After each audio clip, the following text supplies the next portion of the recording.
Frente Radiosa. El conflicto no es karma, es democracia. Complicamos la discusión. Hablamos de política.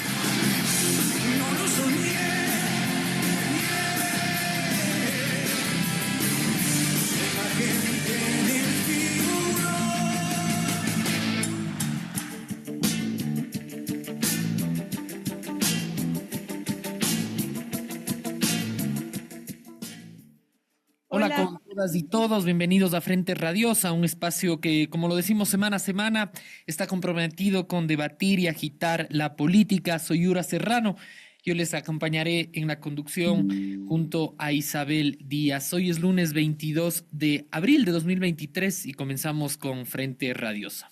Así es, Yura, ¿qué tal? ¿Cómo estás? Aprovecho para recordar a nuestra audiencia que estamos en vivo a través del dial de Radio Pichincha 95.3 FM y 94.5 para el noroccidente de la provincia, así como también para parte de Santo Domingo y Esmeraldas y Manabí. Esta es una coproducción del Foro de los Comunes y de Registro Aurora. Les recordamos que pueden seguirnos en nuestras redes sociales y plataformas digitales como son Facebook, Twitter, Instagram, con el nombre de Frente Radiosa. Le mandamos también un saludo a la distancia a quienes hacen Línea Dura, medio de comunicación digital ubicado en New Jersey, quienes retransmiten este espacio para la comunidad migrante en Estados Unidos. Saludamos también a la coordinación técnica desde los estudios centrales y a todo el equipo de producción del programa. Hoy un programa interesantísimo en el que hablaremos de la coyuntura política nacional, en particular del balance que deja el resultado de la consulta popular celebrada el día de ayer en el Ecuador. Una vez que se han incorporado ya nuestros dos panelistas invitados, los invitamos entonces a seguir con atención en este programa. Nos acompañan Mathieu Lecuan, politólogo y analista político, además de Cristian Pino, abogado y también analista político, además de involucrado de manera directa en la campaña de sensibilización de esta consulta popular. Como decimos semana a semana, la política no es karma, sino democracia. Bienvenidas y bienvenidos.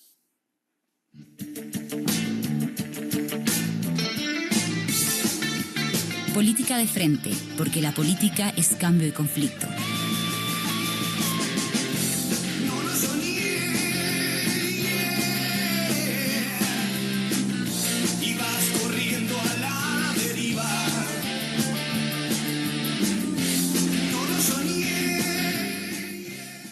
Ayer Ecuador acudió nuevamente a las urnas. Esta vez fuimos convocados por el capricho de un gobierno envalentonado por la idea de mostrar músculo político y, fundamentalmente, consumido por la perspectiva de saciar sus propios bolsillos a costa de someternos al trabajo por horas y regresarnos a los laudos arbitrales al servicio del gran capital.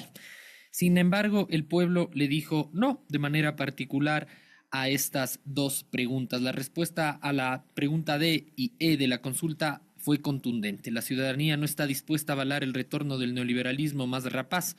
El espíritu de Montecristi parece que vive aún. Sin embargo, es evidente el desgaste que supone acudir a las urnas para un país a oscuras, sumido en la violencia, devenido además paria a nivel internacional y cuyas instituciones ciudadanas cada vez parecen más carcomidas. Lejos queda el Ecuador que llegó a ser ejemplo de derechos en foros mundiales. Hoy apenas y exigimos que se cumplan los horarios de los apagones. Quizás por ahí se explica parte de la baja participación en la consulta popular y el aval a la militarización de la seguridad pública. En menos de 6 meses en el poder, Daniel Noboa se ha develado de cuerpo completo como una figura autoritaria, prepotente y torpe, incapaz de asumir su responsabilidad por la crisis energética, un gamonal frente a sus adversarios políticos al punto de invadir embajadas y profundamente violento frente a cualquier manifestación de descontento popular, como lo ocurrido en las poblaciones campesinas de Palo Quemado. El problema es que Noboa no está solo, es apenas la expresión actual y más virulenta del régimen neoliberal y ahora de guerra que vivimos en Ecuador desde hace 7 años. El bloque de poder, con ello me refiero a las élites económicas, la fiscal y su embajada, los medios de comunicación y ciertos segmentos de la población donde el odio político ha calado profundamente, ha sido infalible en los últimos años, o así parece al menos. ¿Qué hay de las izquierdas y el campo popular entonces? De esto y más conversamos esta tarde en Frente Radiosa. Bienvenidos y bienvenidas. Sin duda son varias las interrogantes que nos arroja el resultado obtenido el día de ayer y digamos con esta primera perspectiva de tratar de hacer un balance, identificar cuáles son los saldos de este ejercicio democrático. Preguntamos a nuestros invitados cómo describirían al Ecuador entonces que acudió tanto a las urnas y al que queda después del ejercicio de ir a ellas. Arrancamos con Cristian Pino. Bienvenido, Cristian. Buenas tardes, Yura, Isabel, Mathieu, qué gusto estar en este programa. Un saludo a toda la audiencia de Radio Pichincha. Bueno, ¿qué país tenemos? Tenemos un país que en los últimos 7 años ha vivido un profundo proceso de desinstitucionalización, a un país que está sumido en una gravísima crisis económica, en una gravísima crisis energética, en un país que cada día se está poniendo más énfasis en los temas vinculados a la persecución, a la militarización de la forma de hacer política, de la forma de combatir la seguridad.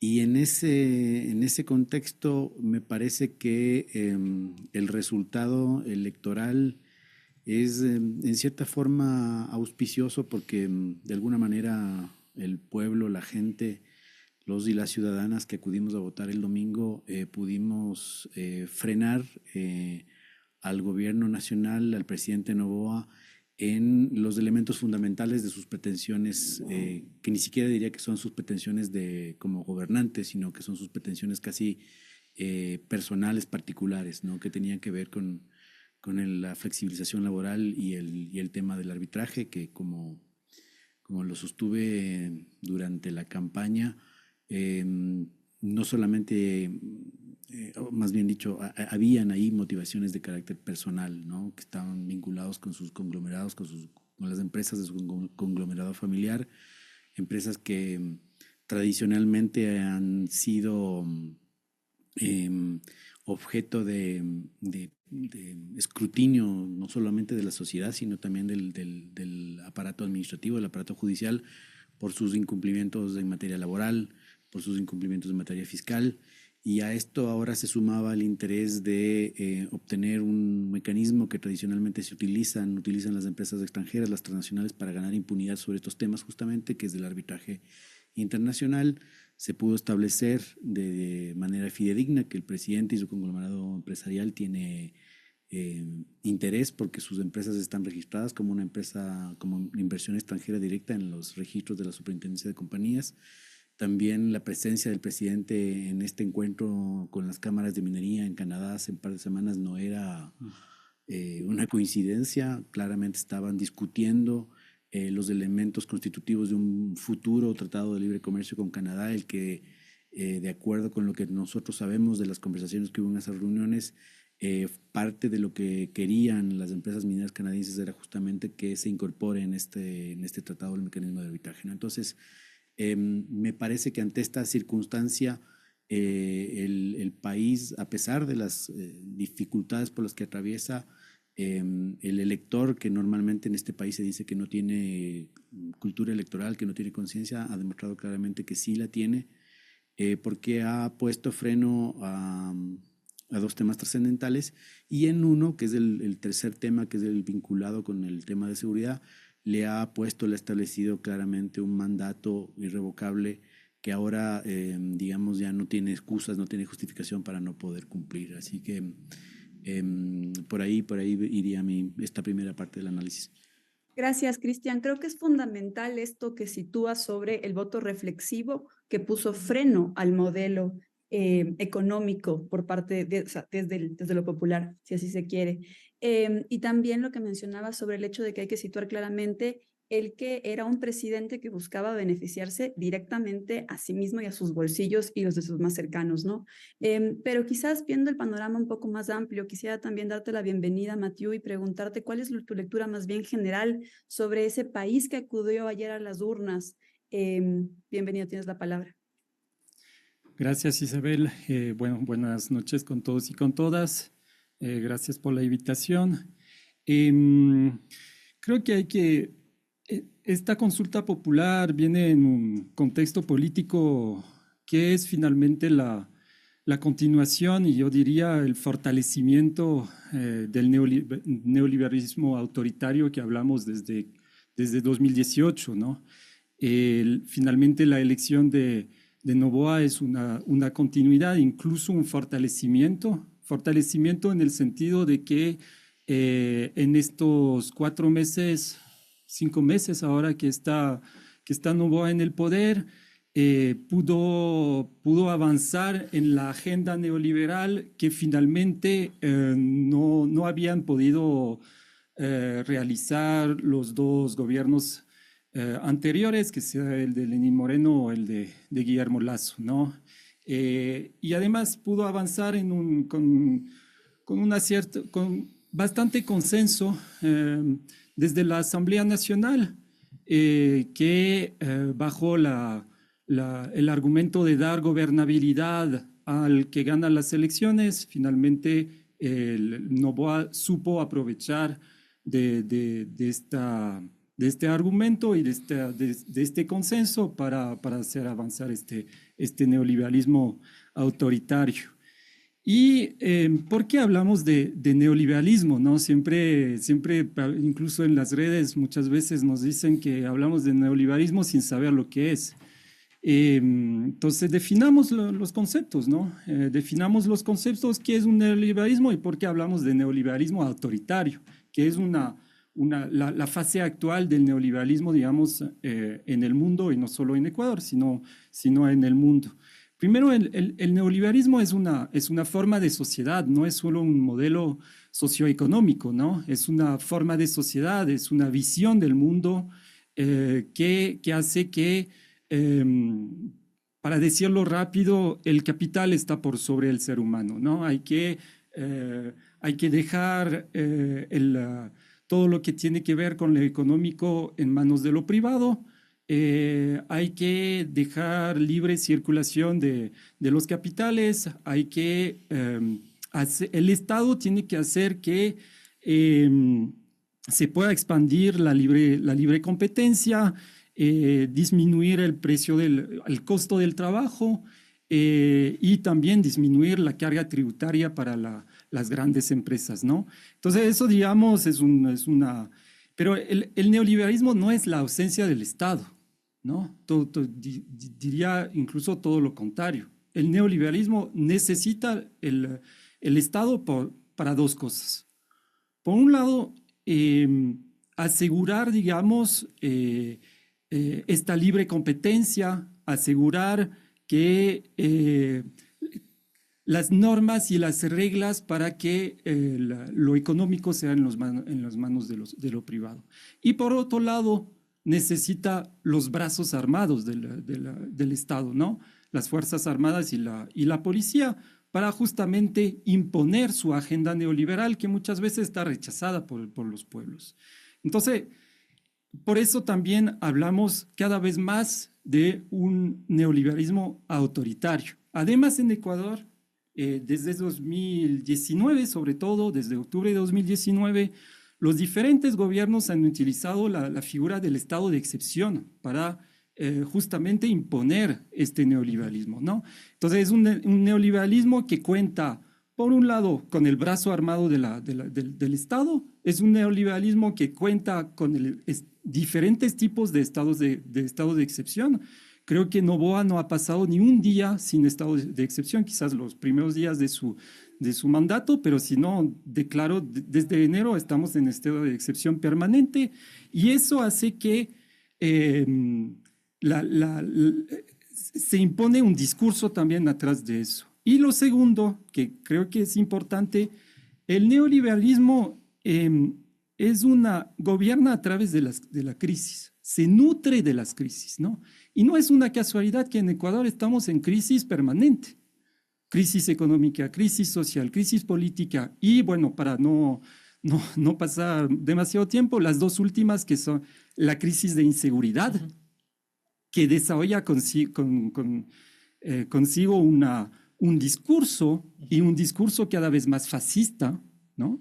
de mano dura, un discurso durísimo en el cual defender los derechos humanos se convierte en defender a la delincuencia. Sobre esto concreto, Mathieu, ¿cómo conecta esta etiqueta de neoliberalismo autoritario que estás caracterizando con la consulta popular? ¿Puede dar cuenta el resultado entonces de un freno a ese proyecto de neoliberalismo autoritario? ¿Lo acelera? ¿Cuál es el balance desde tu perspectiva que conecta con esto que has hecho inicialmente? Es que yo creo que los resultados, primero no hay que analizarlo en quién ganó, quién perdió, ¿no? Eso me parece fatal, es el nivel mediocre del análisis político en el Ecuador, lastimosamente, pero sino más bien, ¿qué reflejan estos resultados, ¿no?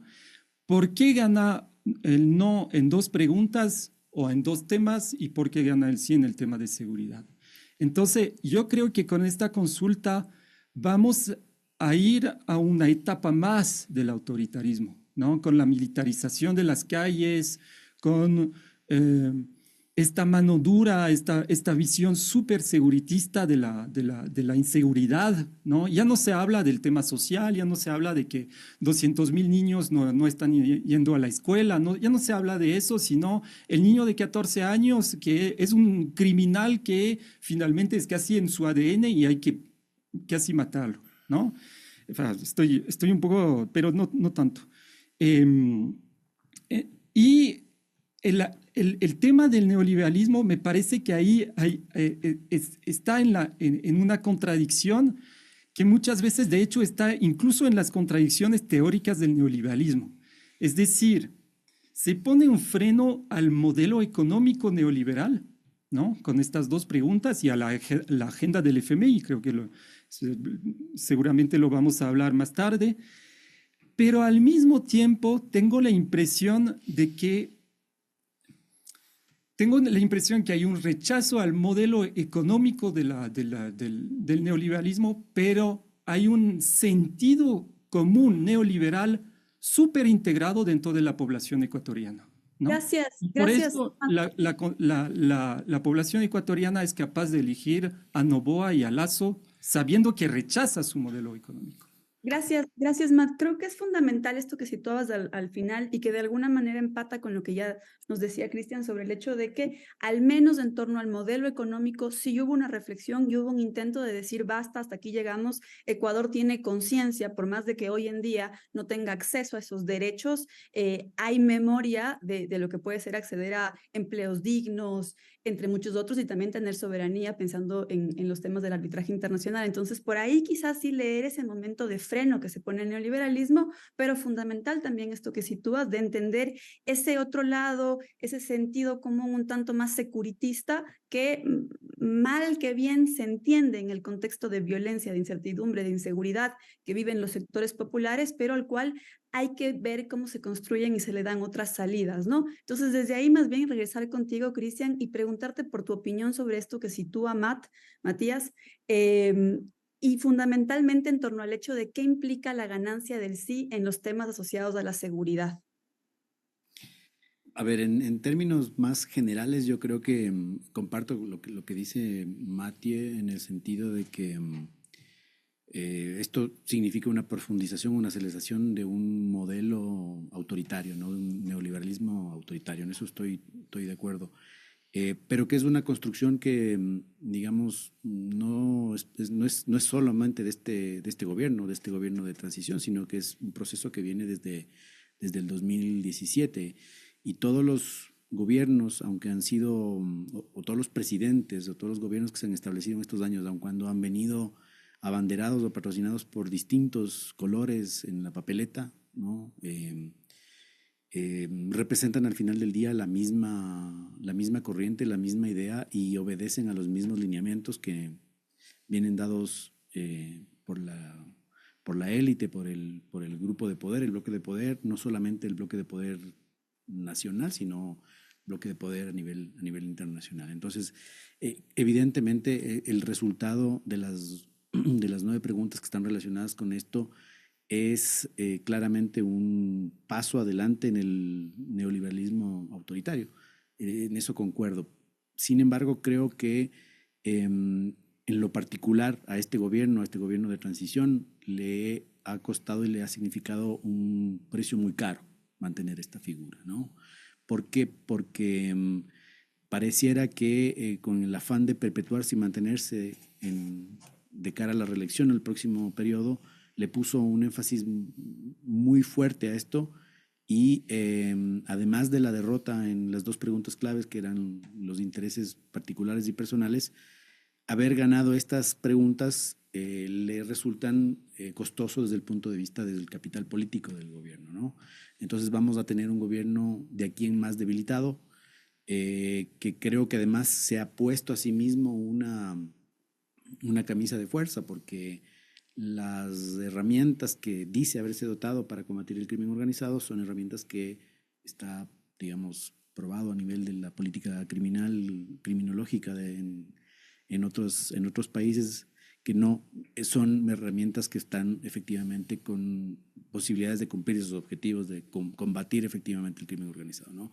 Luego, entonces, lo que es muy probable es que a pesar de estas pequeñas golondrinas que no hacen verano, como la captura de Colompico el día de hoy, probablemente vamos a seguir contando muertos todos los fines de semana, secuestros extorsivos todos los fines de semana, y digamos una falta de control de este objetivo, ¿no? Y que creo que en el poco tiempo que le queda de cara al inicio de un nuevo proceso electoral le va a terminar costando mucho, ¿no? Ahí la experiencia o el aprendizaje también tiene que venir para el campo popular y entender que si no se aglutina, si no se agrupa, si no se reorganiza, puede venir otro presidente semejante, disfrazado con otra bandera, con otros colores, pero que nos siga planteando el mantenimiento de este modelo de autoritarismo neoliberal, ¿no? Entonces ahí lo importante es habernos dado cuenta que la organización, la campaña sin, digamos, ningún tipo de egoísmos, porque el resultado que se obtuvo en estas dos preguntas tiene que ver con la organización social, con haber distintas fuerzas políticas, civiles, distintos activismos se juntaron de manera generosa entre sí.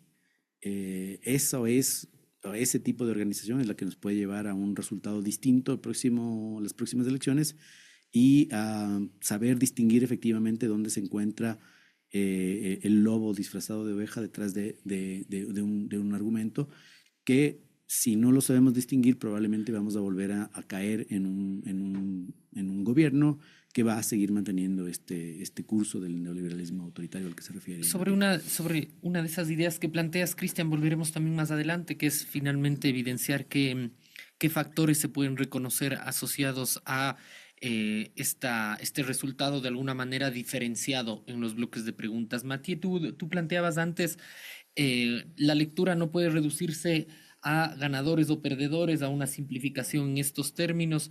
Al menos las fuerzas políticas, digamos, más preponderantes en la coyuntura, todas reivindicaron de alguna manera una victoria. Más allá de la simplificación, ¿qué significa que en el resultado de ayer la Revolución Ciudadana haya reivindicado una victoria, el presidente haya reivindicado una victoria desde Palacio, el movimiento indígena haya reivindicado una victoria? ¿Es realmente, como se trata de plantear, que el resultado de la consulta popular está atado a la campaña de 2025 y por eso necesariamente hay un cálculo electorero, o hay también una necesidad de las fuerzas sociales, aquellas, digamos, identificadas como populares y progresistas, de también tener un sentido de oxigenación y de reivindicación de alguna causa de esto que parecía una deriva, además de autoritaria, precarizadora, y que parece haberse puesto el matiz ayer? A ver, yo creo que el debate de las dos últimas semanas, porque además tuvimos una campaña muy corta, una campaña tan corta, aún más corta, con el tema además de la invasión de la Embajada de México, el tema también de los apagones. Entonces, digamos, fue una campaña bastante invisible, ¿no? Pero a pesar de eso, las dos últimas semanas se habló solo de dos preguntas. Yo creo que hay que ser bastante sinceros en esto, se habló del tema del trabajo y el tema de los tratados bilaterales de inversión, ¿no?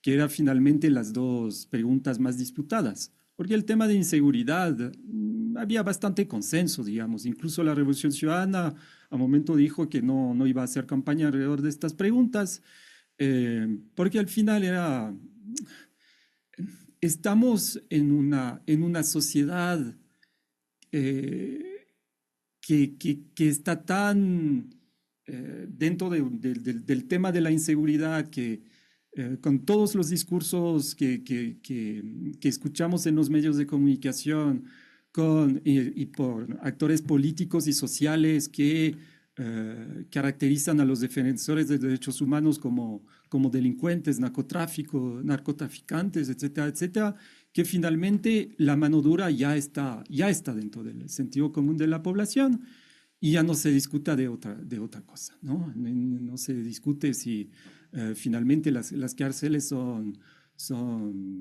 lugares para parquear delincuentes o son lugares para rehabilitación social.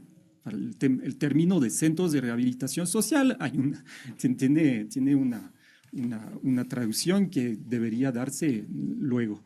Entonces, si la campaña, digamos, si la discusión estaba alrededor de estas dos preguntas, si ganó el no, perdió el gobierno. Es evidente, es evidente. Yo creo que ahí no podemos equivocarnos en esto, porque estas dos preguntas eran realmente el núcleo para seguir justamente, e incluso para renegociar un acuerdo con el FMI, ¿no? Estas dos preguntas no eran cualquier cosa, ¿no? Pero eso no quiere decir que no hay un sentido común neoliberal dentro de la población, eso ya lo volveré después. Pero, digamos, eso es una derrota para todo el sector oligárquico de la sociedad, ¿no? Y hay un freno, digamos. Eso no quiere decir que estamos... Creo que el presidente Noboa en estos 5 meses nos demostró, al menos en 2 ocasiones, en varias ocasiones, su poca visión democrática, digamos, ¿no? Uno, las 2 consultas populares del Yasuní y del Chocó Andino, ¿no? Él mismo dijo, bueno, habría que ver, quizás la gente no entendió las preguntas y entonces vamos a ver si podemos no aplicar estas decisiones, ¿no? Eso es una primera alerta que hace que puede ser que no acata tampoco la decisión de esta consulta popular. Lo segundo es la invasión de una embajada. A mí me parece el gesto más autoritario que puede haber. Si tú eres capaz de invadir una embajada, cuál sea tu argumento, es prohibido. Si tú eres capaz de invadir una embajada, eres capaz de todo. Yo ahí sí los peores dictadores han respetado el tema de las embajadas, este presidente no. Y creo que lo tercero es las mentiras. Es un gobierno que gobierna a través de mentiras, ¿no? Y que no duda en mentir. Eso es lo peor de este gobierno, es que no puedes confiar en nada, ni en las cifras que anuncia, ni en las promesas que hace, ni en lo que puede decir en sus redes sociales, etc. Es un gobierno mentiroso, que gobierna a través de las mentiras. Y entonces yo no confiaría mucho. Puede ser que el tema de los tratados pueden volver por otro lado y de hecho hoy ya dijeron que van a ir por el tema regional, ¿no? Que sí lo autoriza la Constitución, entonces van a ir todo el tema ahí el Cristian podrá decirnos mejor porque él es el especialista, pero hoy el viceministro de Gobernabilidad, Esteban Torres, dijo que, bueno, no pasa nada si no pasó el tema de los tratados bilaterales de inversión, finalmente podemos ir por el tema de las cortes regionales de inversión, ¿no? El Cristian conoce mejor. Y el tema del trabajo lo pueden esconder a través de otras figuras que finalmente van a precarizar aún más el trabajo, porque finalmente eso lo pide el FMI.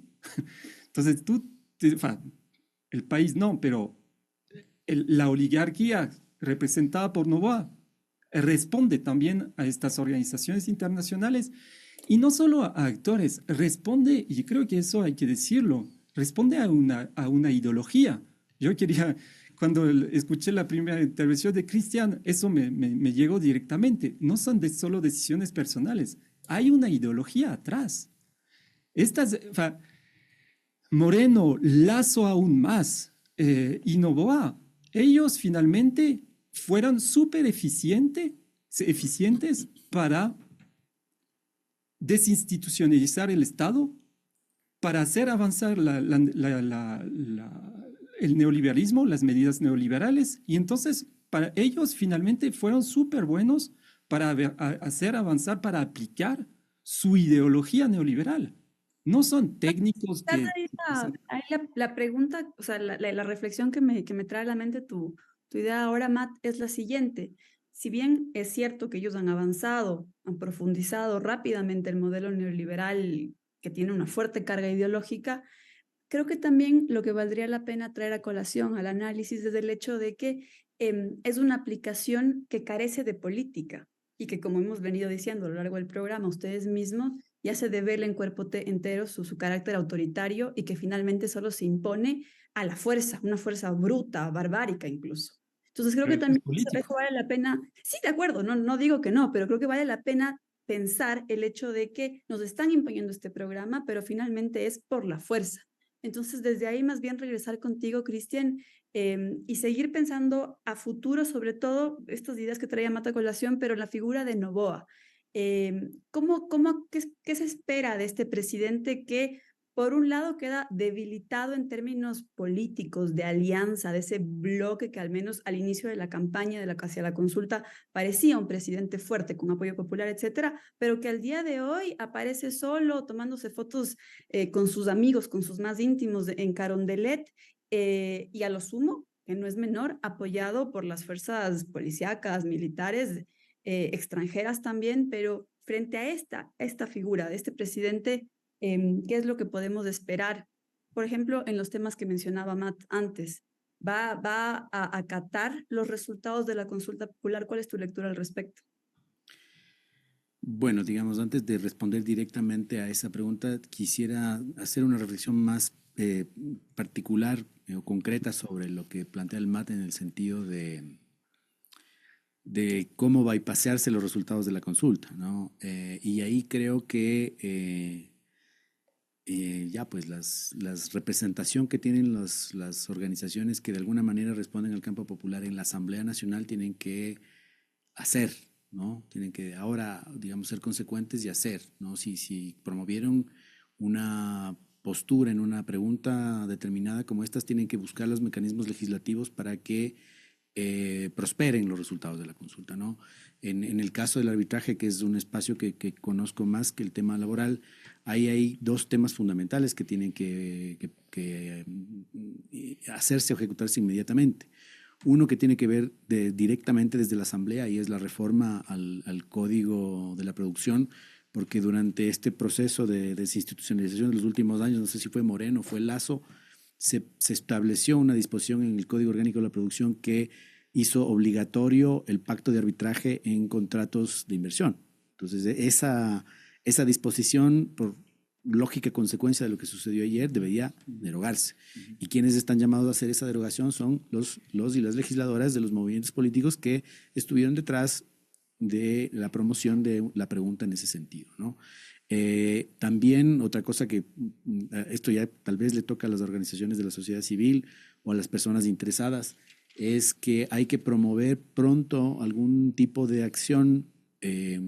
Entiendo que hay acciones ya instaladas en la Corte Constitucional, pero una acción por inconstitucionalidad consecuencial o sobreviniente del convenio del CIADI. El convenio del CIADI que también se ratificó durante entiendo que durante el gobierno de Guillermo Lasso, ¿no? Entonces, y ahí la Corte Constitucional, si es que efectivamente es garante de la constitucionalidad y del mandante, de la voluntad del mandante, tendrá que asumir el desafío de declarar inconstitucional ese convenio, ¿no?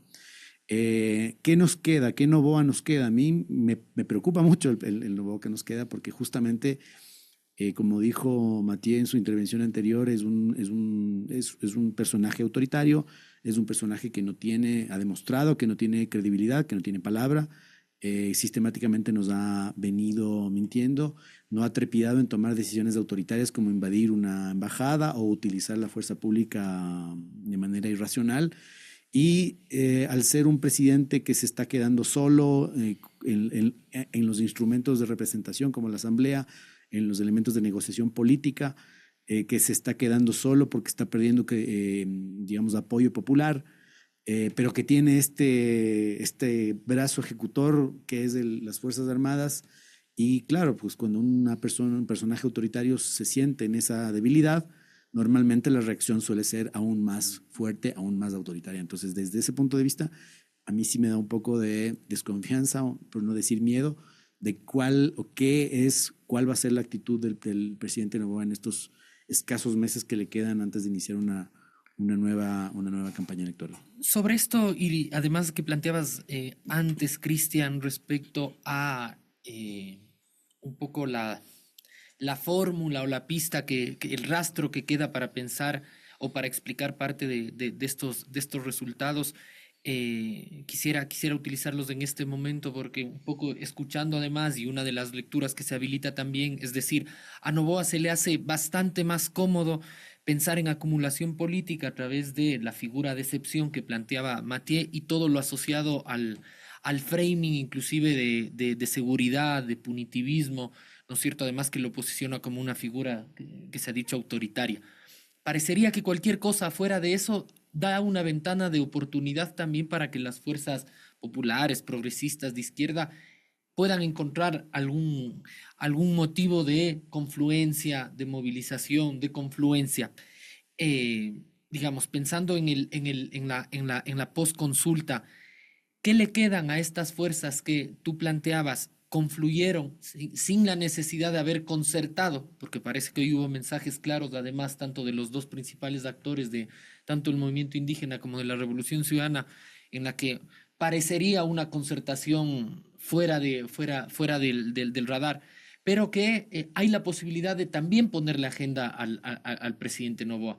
Cuando más hay esta radicalización en términos autoritarios, todavía hay cosas que a la gente, aún cansada porque participó políticamente menos en esta consulta, se le puede marcar agenda. Se le van a hacer largos estos meses a Noboa sin una cuestión, digamos, medianamente clara que le permita sortear, uno, la cuestión de electricidad, ahora la cuestión de liquidez también. ¿Qué esperarse de esto? ¿Qué pistas también pensar para aquellas organizaciones en las que casi llegaban a la consulta derrotadas y pueden encontrar oxigenación en esto para lo que se venga? Bueno, yo creo que primero partir por la defensa de lo que se ha logrado, ¿no? A través de las vías de la consulta. De la consulta de ayer y de la consulta a la que se hacía referencia Mathieu en relación con el chocoandino y con el Yasuní Tete. También me parece que yo no sé, yo no soy experto en materia electoral, pero a mí me parece que incluso los temas de seguridad ya estaban empezando a perder cierto consenso en cierto sector del electorado, ¿no? Eso también podría explicar incluso el ausentismo, saber que me están convocando a una consulta que no tiene ningún elemento real. Entonces, me parece que también los temas de la militarización, los mismos temas del endurecimiento de penas son temas que también pueden convocar, me parece, y aglutinar, sobre todo cuando empecemos a darnos cuenta y a ver que no vamos a conseguir los resultados que se estaban esperando. Yo creo que muy tarde empezó a calar el discurso de esto que decía Mathieu. Hemos vivido 40 estados de excepción desde el 2017. Los 40 estados de excepción tenían un solo propósito, que era sacar a los militares de las calles. Hoy día tenemos los militares en las calles hace 4 meses. Los resultados no han sido los esperados. Y además, en función de lo que dispuso la misma Corte Constitucional cuando analizó el penúltimo estado de excepción, los militares van a estar en las calles mucho más tiempo independientemente de lo que hubiera resultado en la consulta de ayer, porque el conflicto armado interno no internacional ahora es una prerrogativa del presidente, porque de acuerdo con la Corte es una situación de hecho que solo le corresponde a él constatarlo. Y mientras ese elemento de hecho no se suspenda, los militares van a seguir en las calles. Entonces, creo que también por ahí puede haber una repelación fuerte para el gobierno, y ni se diga de los otros temas. Yo creo que ahora justamente estos resultados de la consulta van a hacer que las personas pongan su enfoque más en los temas vinculados con los derechos, con la salud, con la educación, los 60,000 niños que no están yendo a las escuelas, los hospitales que no tienen medicamentos, que no tienen doctores. La crisis energética. La crisis energética en sí misma ya es una cosa que uno padece todos los días, 7 horas al día, que es absolutamente irracional. Yo la verdad es que creo que hay algunos elementos que si es que son adecuadamente canalizados. El arbitraje internacional era una cosa absolutamente abstracta, muy difícil de planteárselo a la ciudadanía, pero cuando se encontraron argumentos y cuando esto se puede explicar de manera más pedagógica, sin un cálculo electoral, digamos, electoral específico, me parece que hay ahí lo que pasó ayer puede dejar algunos ejemplos para el campo popular para reaglutinarse, regruparse y lograr los acuerdos que sean necesarios para poder avanzar a un cambio final, ojalá el 2025. Matt, hay una imagen que nos deja el día de ayer un tanto inédita para el país, y es que los comandantes de la policía y las Fuerzas Armadas votaron juntos. ¿Qué reflexión te merece esto? ¿Se está consolidando de alguna manera un régimen incluso por encima de Noboa? Más aún cuando pensamos que para cualquier decisión que tome, incluso cuando se declaró emergencia por la crisis energética, también aparecieron los militares ahí en la foto. ¿Qué rol están tomando quizás de nuevo cuño las fuerzas represivas del orden en el país bajo este nuevo momento del neoliberalismo? Bueno, los militares son el grupo que más aceptación tiene en la sociedad, ¿no?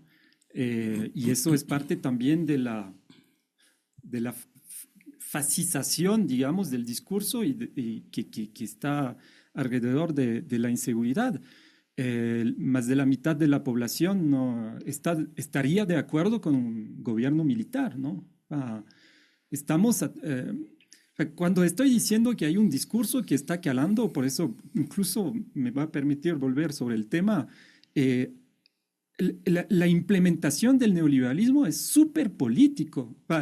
No hay más político que la implementación de este neoliberalismo con un grupo de poder, ¿no? Un grupo de poder súper heterogéneo, pero súper unido, ¿no? Alrededor de las diferentes medidas y los tres últimos gobiernos, discursos hegemónicos, eso es fundamental, no hay más político que hegemonizar un discurso, el tema de los discursos neoliberales y eso me va a permitir también entrar por el tema del sector popular, digamos. Alrededor del emprendedor, que finalmente es la figura ahora simbólica del neoliberalismo, el individualismo, la atomización de la sociedad, el hecho de quedarse en casa, y hay algo que es el discurso anti-Estado, ¿no? La responsabilidad individual frente a los diferentes problemas, que sea la pandemia, que sea la seguridad, ¿no? No hay que olvidar lo que decía Lasso. Lo que decía Lasso cuando decía es un problema de ustedes, la sociedad, frente a los grupos armados. Lasso no es que se olvidaba o que era tonto y que se olvidaba el Estado. No. Quería quitar el Estado de la ecuación y quería quitar el Estado para resolver el problema. Era bien pensado, no era una cosa... Entonces, anti-Estado, anti-impuesto, ¿no? Ese es un sentido común neoliberal que está dentro de la población. Pero La contradicción, que es también una contradicción teórica del neoliberalismo, la contradicción es que también hay un sentido común que es antineoliberal frente al modelo económico del neoliberalismo que precariza la vida, ¿no?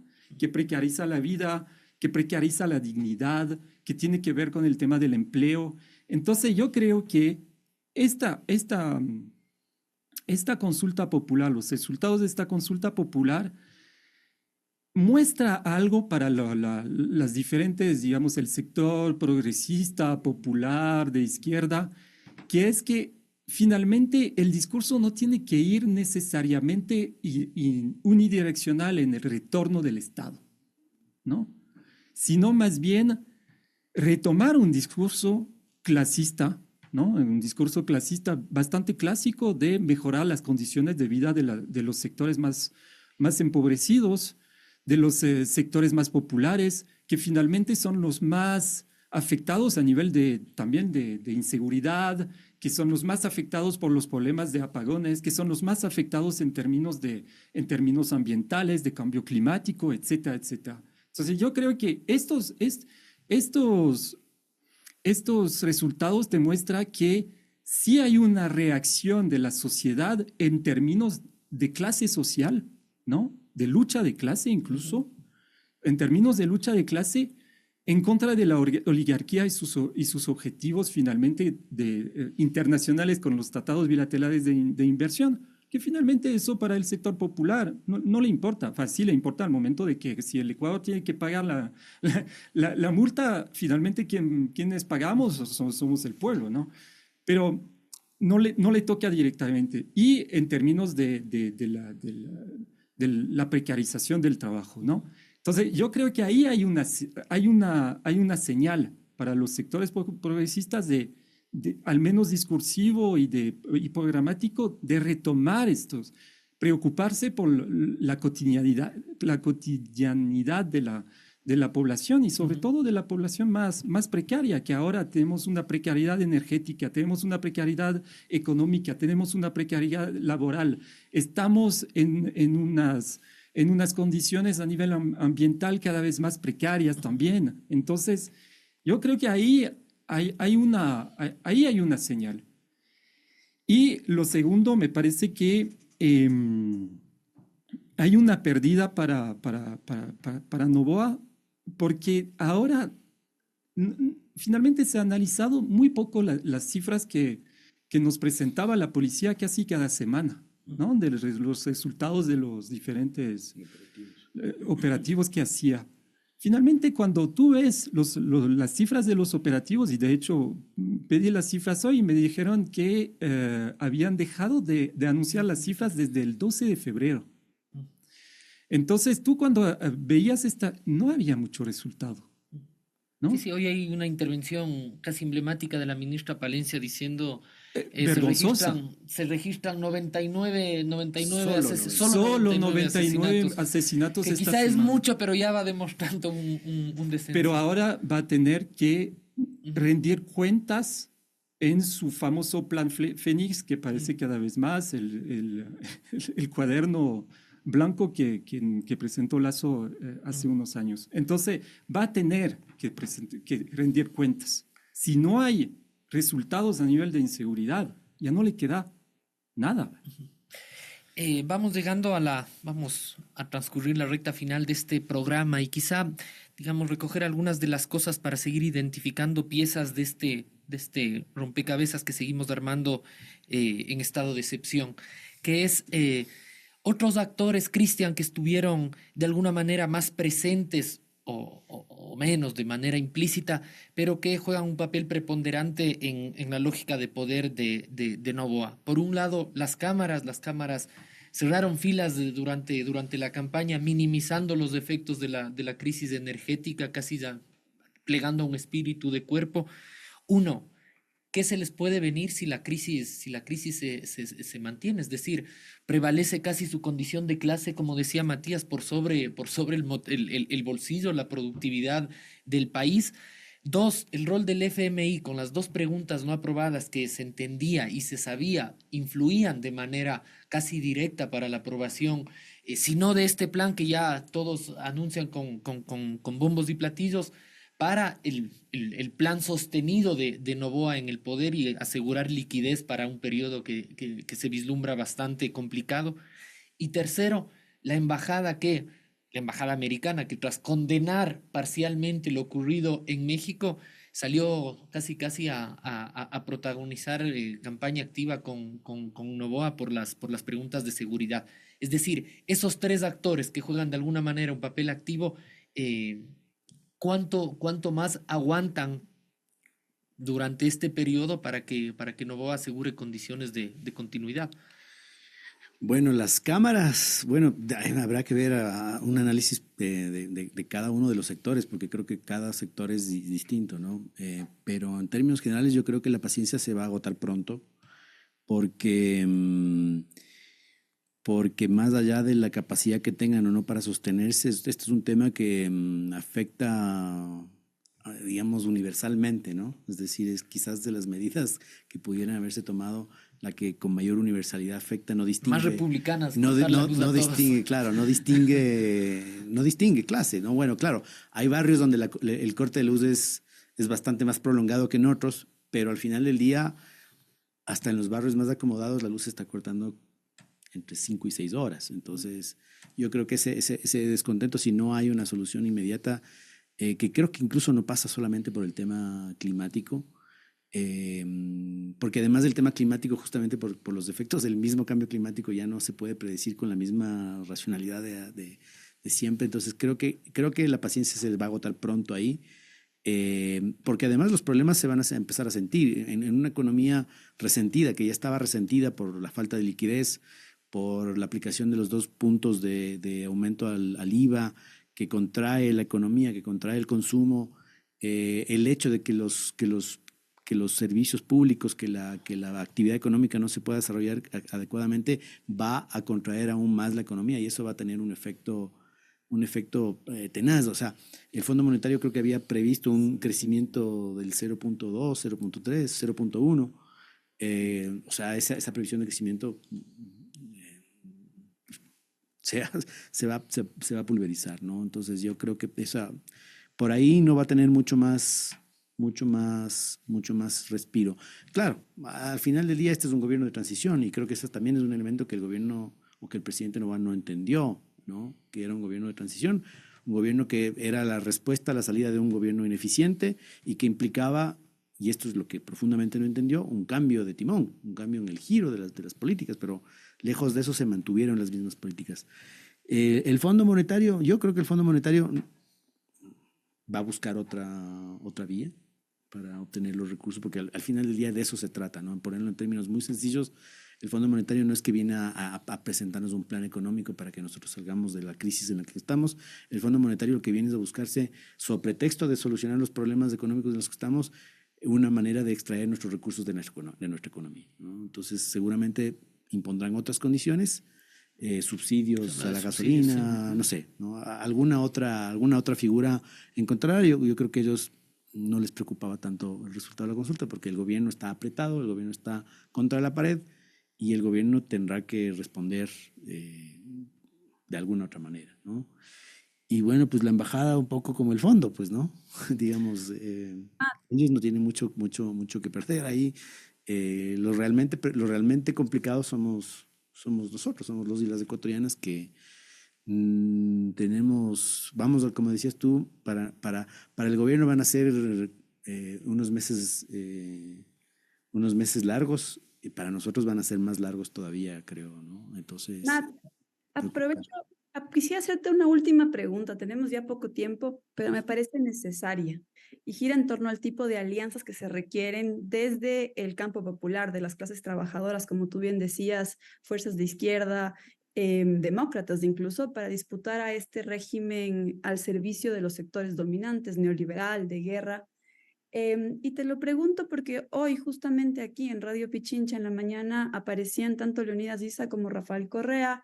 De alguna manera ambos hicieron alusión a la necesidad de armar un frente popular amplio en torno a un proyecto de país, pero a veces parecería que los puntos de confluencia o los hilos rojos que se trazan siguen pensando en el Ecuador de hace 10 años y no reconocen el momento actual. Entonces, en función de eso, preguntarte cuáles son los mínimos en torno a los cuales se podrían tejer convergencias dentro del campo popular al día de hoy. Bueno, no es mi trabajo poner los mínimos, pero la política está hecha por seres humanos. Entonces, cuando hay experiencias, porque eso sí, y no hay reconocimiento de parte y parte de lo que pasó hace 10 años, me parece difícil, y cuando hay resentimientos, hay egos, bueno, etcétera, me parece difícil. Puede haber un discurso común de sí, hay que acercarse, pero al momento de acercarse, yo creo que, y eso es también la debilidad de la elección presidencial, es que la elección presidencial elige una persona. Elige una persona y un programa político, pero al final elige una persona, ¿no? Es la personificación de la política también. Yo no veo que va a haber acercamiento, digamos. Puede ser acercamientos programáticos, quizás una paz de no atacarse. Un pacto de no agresión. Sí, un pacto de no agresión, pero no veo más. Pero sí, y eso es un problema, porque ahí te afrontas a un sector que finalmente, si ve que ya no le sirve, va a pasar a otra persona, ¿no? Y con finalmente los mismos objetivos. Yo lo que veo es que Noboa es cada vez más aislado, ¿no? Y él mismo se aisló, de hecho. Primero se rompió más o menos el pacto tácito que tenía con la Revolución Ciudadana, invadiendo la Embajada de México, y después, el día antes de las elecciones, a mí me pareció completamente absurdo. Al inicio pensaba que era falso. Este comunicado de la bancada de su propio movimiento, que no se mueve sin el acuerdo del jefe. Entonces, se aisló de las dos fuerzas políticas que tienen mayoría en la Asamblea Nacional, y eso necesariamente va a tener una repercusión incluso en las preguntas de la consulta que van a la Asamblea Nacional. Entonces, yo ahí ¿qué tipo de gobernabilidad va a haber en la Asamblea Nacional después de los actos prepotentes y egocéntricos de Noboa? ¿Qué va a pasar con la renegociación con el FMI, que estaba en curso, pero ahora vamos a ver, ¿se va a cumplir realmente los resultados de la consulta? ¿Y qué va a pasar con las fuerzas progresistas, que además estamos iniciando la carrera para las elecciones presidenciales y en medio de una militarización de las calles? No podemos esperar una movilización enorme de las fuerzas en medio de una militarización de la calle, en medio de una fascización de los discursos, finalmente, en términos de inseguridad, de narcotráfico, de apuntar además a estos sectores como finalmente el mal del país, ¿no? Entonces, eso me parece que son tres interrogantes que debemos hacernos. Y que con lucidez deberán ser respondidas además por los actores políticos que se presentan como alternativas. Varias preguntas que se quedan en el tintero. Sin duda, no agotamos aquí el análisis post consulta popular, como dedicamos también varios programas y varia tinta también para analizar las preguntas de manera previa. Les agradecemos a todas y todos por acompañarnos. Matías y Cristian, les esperamos también en los próximos programas. Hasta la próxima Frente Radios. Gracias.